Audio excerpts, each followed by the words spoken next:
Magandang hapon na naman sa inyo mga suki naming tagapakinig. Narito na naman po ang inyong abang lingkod, Kuya Peles. At ako pong muli ay inyong makakasama sa loob ng kalahating oras. At syempre kasama pa rin natin mga kaibigan ang ating mga artista sa radyo. Siyang nagbibigay buhay sa ating mga napipiling liham sa araw-araw. At ang liham nating napili ay galing sa isa nating masugin na taga-subaybay. At siya po ay itago lamang natin sa pangalang Donna. Bayasahin na natin ang liham ni Donna. Dear Kuya Peles, isa rin po ko kuya sa mga suki ninyong tagapakinig sa inyong malawakang programa sa radyo. At lagi po akong nakasubaybay tuwing hapon. At kaya po ako lumiyam sa inyo kuya dahil gusto ko rin pong humingi ng payo. Itago na lamang po ninyo sa pangalang Donna. Mayroon po akong asawa kuya at ito po ang dahilan kung bakit po ako lumiham sa inyo.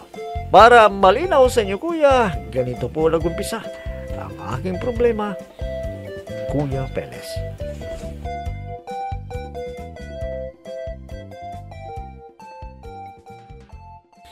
Pasalamat ka at hindi kita pinuntahan sa birthday party na pinuntahan mo.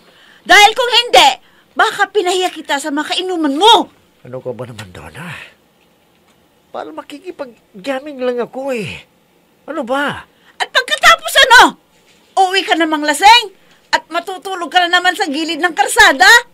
Pasensya ka na. Nakikisamang lang naman ako sa kanila eh. Hindi kita pinagbabawalan na makipagbarkada. Pero wag naman yung sobrang inom.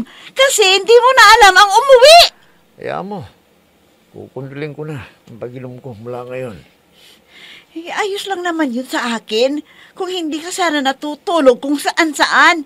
Eh, kung saan ka na inabutan ng antok, doon ka na. Ayan ko ba? Hindi naman ako lasing na lasing. Eh, ganun yung nararamdaman ko eh. Pakiramdam ko, nasa bahay na ako noon. Nakakahiya ka! Nakakahiya ka! Pasensya ka na. Talagang hindi na maulit yun, promise. Huwag kang mamako. Gawin mo! Dahil naiinis na ako sa'yo. Oo, mahal ko. Oo, tama na yan. Tatawa na yan. Eh, ganda-ganda ng asawa ko eh. Pakis nga. Diyan ka naman magaling eh, sa pambubola mo. Eh, totoo naman eh, na maganda ka, di ba? Che! Tumigil ka nga dyan. Oh, gugustuhin ba naman kita kung hindi ka maganda? Tumigil ka na. Ha? Hindi ka nakakatuwa. Oo na. Tumigil ka!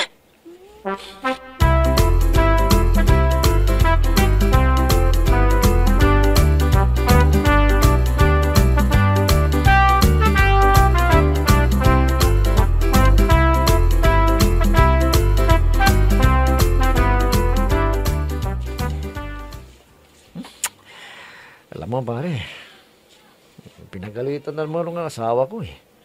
Eh, paano naman kasi pare? Minsan, hindi ka na yata umaabot ng bahay ninyo eh. Sa gilid ng kalsada ka na natutulog. Oo eh. Minsan, ayaw ko na talagang uminom. Kaya lang, alam mo, ewan ko ba kung bakit kapag natikmahin kong alak eh, sumasarap eh. Naku pare, sinabi mo pa. Ako, kahit lagi na akong pinagagalitan ng asawa ko, talagang hindi titigilan ang pag-inom ko. Pareho pala tayo, pare. Kaya lang, asawa ko parang tigre. Inaaway ako palagi ni misis. Pabayaan mo yan. Eh, bakit? Yan lang naman ang kaligayahan nating mga lalaki, di ba? Pagkatapos ng trabaho, eh, magnaman naman tayo. Eh, kaso nga, pare, hindi naman naiintindihan ng mga asawa natin yan eh. Minsan pa nga, kapag nakain mo ko pare, minsan, hindi na yata ako pinagbubuksan ng pinto eh. Doon ako natutulog sa labas kapag lasing ako. Ano? O di, papapakin ka ng mga lamok sa labas? Ilang beses na yan, sinabi mo pa pare. Kawawa ka naman pala pare. Kawawa ka.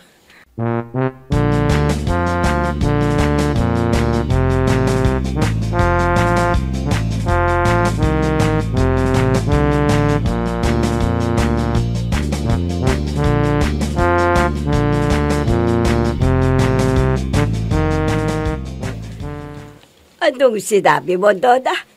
Kapag nalalasing si Lali, hindi na nakakauwi ng bahay niyo. Opo, inay.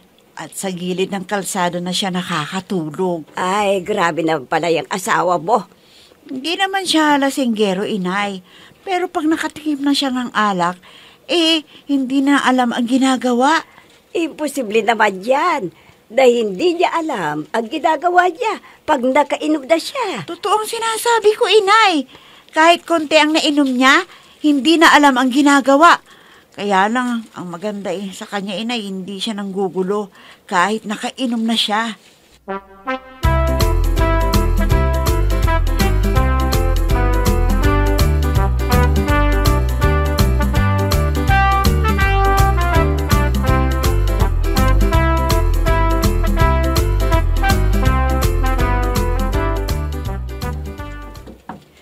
Visit ka!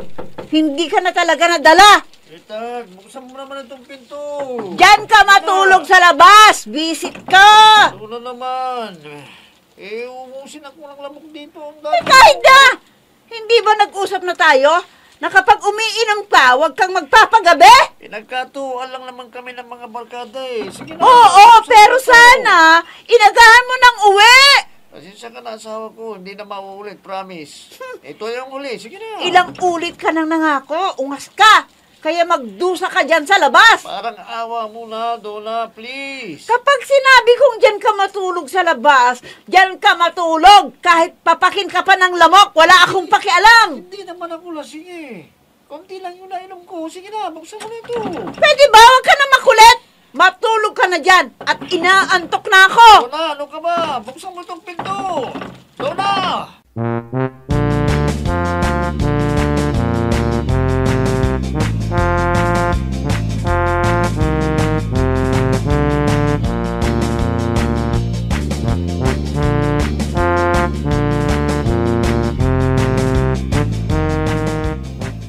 Grabe ka naman.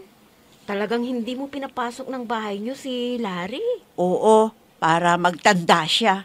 Kawawa naman pala ang asawa mo. Mayaan mo siya. Hindi nadadala Paulit-ulit na lang yung ginagawa niyang pag-inom ng alak. Pero, alam mo friend, hindi ko nagagawa yan sa asawa ko. Hindi pwede sa akin yan. Di ba siya nagagalit sa'yo? Magalit na kung magalit. Basta, ayaw kong ginagabi siya ng uwi nang dahil lang sa bisyo niya. Di naman yata lasinggero ang asawa mo Hindi nga. Kaya lang, ayaw ko ng lalaking umiinom ng alak dahil may phobia na ako. Dahil alam mo, ang tatay ko noon, lasinggero. Kawawa ang nanay ko noon. Nung maliliit pa ako, natatandaan ko pa yun. Sa bagay, hindi kita masisisi dahil may dahilan ka pala. Anong sabi ng asawa mo kinaumagahan? Wala. Kasalanan naman niya Alangan naman na magagalit siya sa akin. Paano? Alis na ako. Dinaanan lang kita dito kasi namiss kita. Hindi ka na kasi dumadalaw sa bahay Hayaan mo, minsan, dadalawin kita sa bahay ninyo.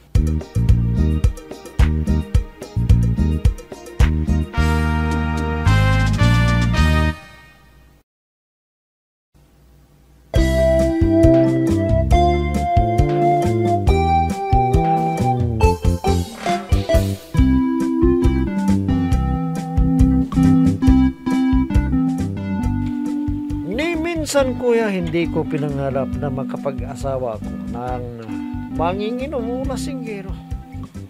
Kaya inis na inis ako, kuya, kapag nakikita ko ang mga kalalakihan na nagiinuman, nagkukumpulan. Minsan, kuya, napapadalas na rin ang pag-inom ng aking asawa dahil nakikipagbarkada rin siya.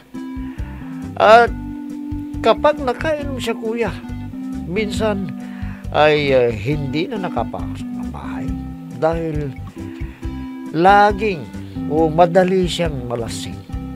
Kaya kami nag-aaway, kuya. At minsan, kuya, na nakainom siya, hindi naman nalasing, hindi ko siya talaga pinapasok sa loob ng bahay. Minsan, kuya, ay... Anak, huwag ka namang masyadong istrikto kay Larry. Makapatulan ka niyan. Hay nako, inay. Subukan lang niya akong saktan, makikita niya. Anak, paminsan-minsan, hayaan mo rin siyang makipagbarkada. Tapos ano, inay? Mamimihasa na siya. Kung pagbibigyan ko. Tulad ni Itay noon, hindi ba? Konsumisyon niyo si Itay. At anong ikinamatay niya? Sakit sa atay. Dahil sa sobrang pag-iinom ng alak. At ayaw ko mangyari yan sa asawa ko, inay. Ay, naku, anak. Pero wag na bang sobra. Pagka magsimula yan, naglagi ninyong pag-aaway, mahirap na. Inay, alam ko po ang ginagawa ko. Para hindi siya malulong sa bisyo. Oh, siya. Sinasabi ko lang naman ang maaaring mangyari. Alam niyo, inay, sa totoo lang, mahal ko ang asawa ko. Kaya ko ginagawa to. Kung mahal mo siya, huwag kang masyadong maghigpit sa kanya. Ay, nako. Dahil yan, alam mo naman, lahat ng sobra ay masama.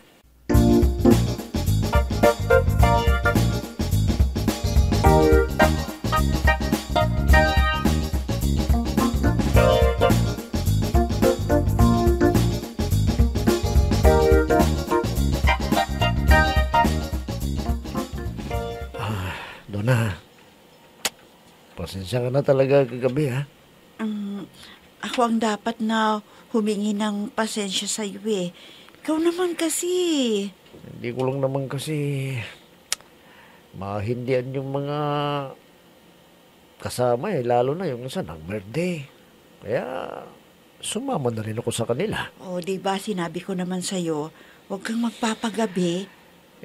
Kung kasi medyo napasarap ang kwentuhan. Kaya ayun, talagang hindi ako nakaalis. Napasarap ng kwentuhan o napasarap ng inuman? Hindi naman. Hindi naman ako lasing na dumating. Hindi mo lang kasi ako pinapasok ng bahay natin Ayun. Kaya Nilamok uli-ulit talaga ako. ha. Huwag mo nang uulitin yon kung ayaw mong matulog ulit sa labas.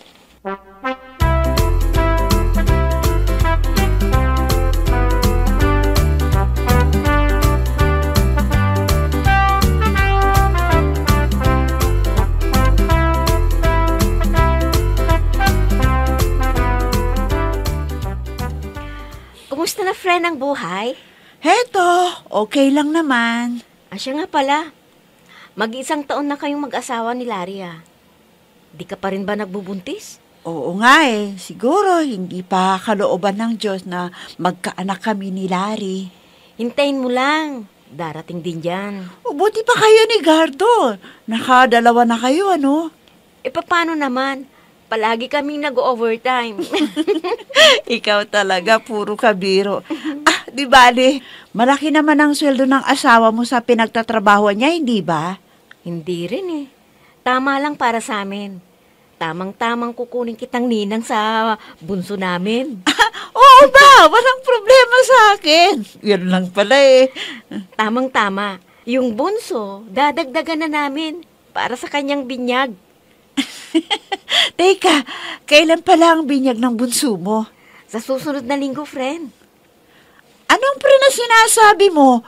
Kumari na dapat ang itawag mo sa akin. Ay, oo nga pala, no? Kumari na.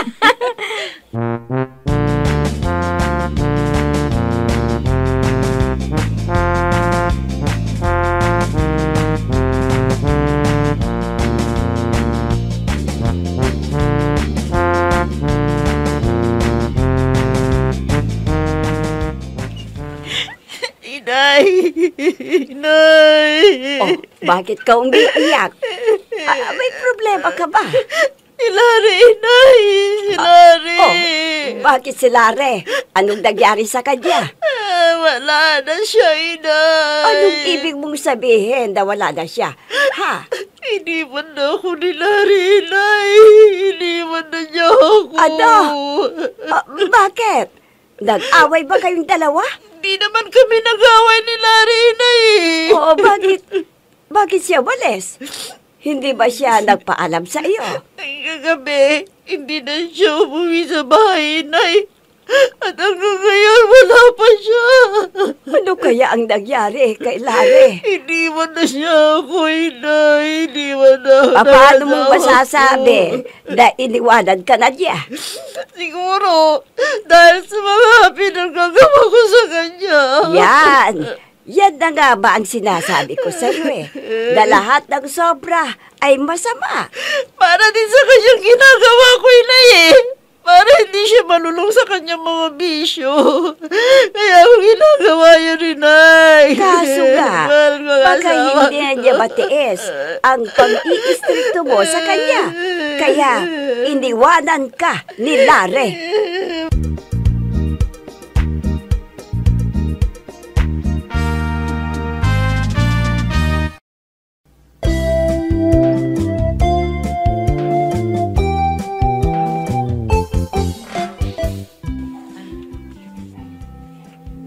Bigla na lamang, kuya, na hindi umuwi si Lare. At hindi ko alam kung nasaan siya. Tinatawagan ko, kuya, yung number niya, pero nagpalit na yata siya ng numero. Ngayon ko napag-isip-isip, kuya, ang mga ginawa ko sa kanya noon. Napag-istrikto. Ginagawa ko yun, kuya, dahil ayaw ko siyang malulong sa bisyo at umiwas sa mga barkada. Ano po ba ang dapat kong gawin, kuya? Dahil hanggang ngayon ay hindi pa bumabalik si Lare. Sana po, kuya, matulungan niyo ako sa aking inilapit na problema. Lubos na gumagalang Donna. Alam mo, Donna, hindi rin kita masisisi kung bakit gano'n na lamang pag-istrikto mo sa asawa mo. Dahil nga meron ka ng siguro yung kinatatakutan mo, dahil nung nabubuhay pa yung tatay mo ganyan ang bisyo, palainom, at kung saan napupunta, kaya nadisgrasya. At yun ang ayaw na ayaw mangyari ng mga kababayan. Yung sobrang pag-inom lang alak sa kanilang mga kabaril sa buhay. At hindi lamang yan. Abay, kung talagang nalulung ka sa barkada, pati para pamilya mo na talagang madadamay pa yan. Imbis na para sa pamilya mo, ubusin mo rin yan para sa barkada mo. Yun, yung talagang pakikisama sa barkada. Yung talagang kahit na iniisip mo na para sa pamilya mo na lang sana, nahihiya ka naman na hindi magambag kung inuman ang pag-uusapan. Kaya hindi naman masyadong naglalasing si Lare. Kapag umiinom, katamtaman lang, bihira nga yung malasing siya. Kaya nga lang kapag nakainom, kung minsan hindi nakakauwi, nandyan lang sa tabi ng bahay ninyo nakakatulog. Kaya lang kung minsan sobra yung paghihigpit mo sa kanya. Kahit na hindi naman lasing, kapag umuwi siya, hindi mo pinapapasok ng bahay, mali naman yun. Donna, mali naman yung ginagawa mong gano'n. Sobra naman yan. Nakakabawas sa pagkalalaki ng isang tao yung ganyan. Ano na lamang sasabihin ng kanyang mga kakilala o mga barkada kapag lalaman nilang gano'n ang ginawa mo? Simple kabawasan din yun sa pagkalalaki niya. Kaya nga lang, hindi ka sinasagdan ng asawa mo dahil mahal ka niya. Pero siguro nasagad na siya, kaya bigla siyang nawala. Pero Donna, baka naman binibigyan ka lang ng leksyon ng asawa mo.